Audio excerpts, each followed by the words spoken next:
Damien Leone's grisly slasher Terrifier 3 took the battle between Art the Clown and his nemesis Sienna Shaw to new depths, but after Terrifier 3's cliffhanger ending, it will be on the franchise's next chapter to resolve their ongoing narrative. After a predictably gut-churning amount of carnage left in the wake of Art and his acolyte, Victoria Hayes, the murderous clown confronts Sienna Shaw once again in the movie's climax. Their face-off involves a major character death and a nightmarish literal and metaphorical cliffhanger, and leaves very clear paths forward for both Art and Sienna. While there were plenty of kills in Terrifier 3 that could induce vomit, it felt like a foregone conclusion that Art and Sienna would make it through the threequel. The ending of Terrifier 3 was clearly not meant to provide any finality for their ongoing conflict, and almost plays like the first part of a two-part story.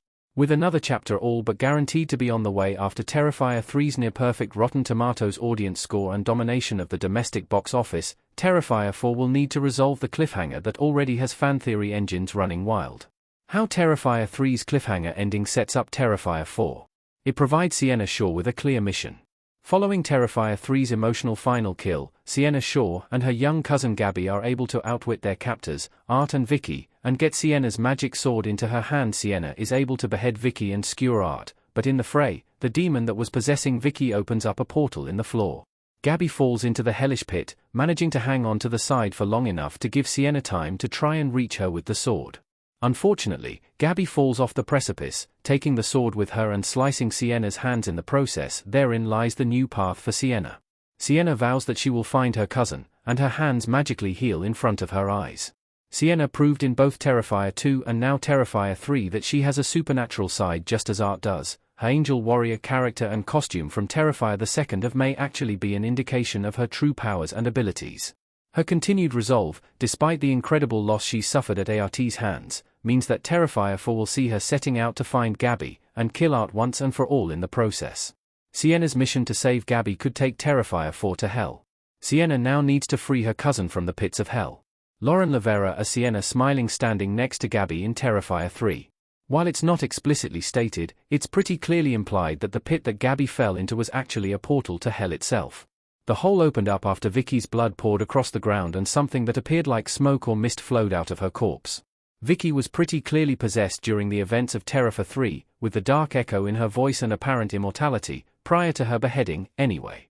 The demon likely opened up the portal to escape back to hell, and Gabby unfortunately fell in as it fled. That means, in order to rescue Gabby, Sienna will have to find a way into hell. Sienna has experienced something similar before, as she found herself trapped in the nightmarish Clown Cafe after being killed by Art. Damien Leone clarified that the Clown Cafe was a subconscious divine test and not an actual location in the Terrifier 2 director's commentary, per bloody disgusting, but the real hell will certainly feature similar horrors.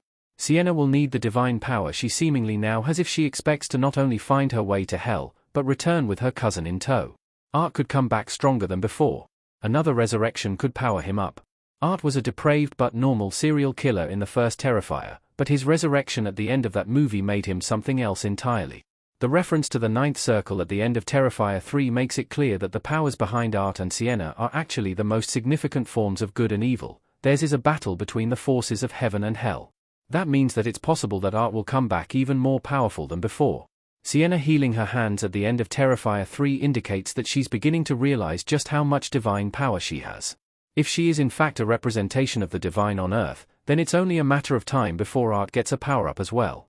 He received support from the demon that possessed Vicky, the same one that took the form of the little pale girl, in Terrifier 3, but Art's powers and abilities remained relatively unchanged from Terrifier 2 to Terrifier 3. He is due to become an even greater threat himself in Terrifier 4. Sienna needs to permanently defeat Art to end Terrifier. Their battle between good and evil needs closure. Lauren Lavara as Sienna Shaw looking frightened in Terrifier 2. With Sienna and Art being set up as avatars for the forces of good and evil, their conflict needs to come to a satisfying conclusion. Sienna now has her own lore and history, complete with an origin story related to her father, his illness, and his connection to Art the Clown. The only truly satisfying way for the Terrifier franchise to end is for Sienna to find a way to defeat Art once and for all, with the powers of good triumphing over evil.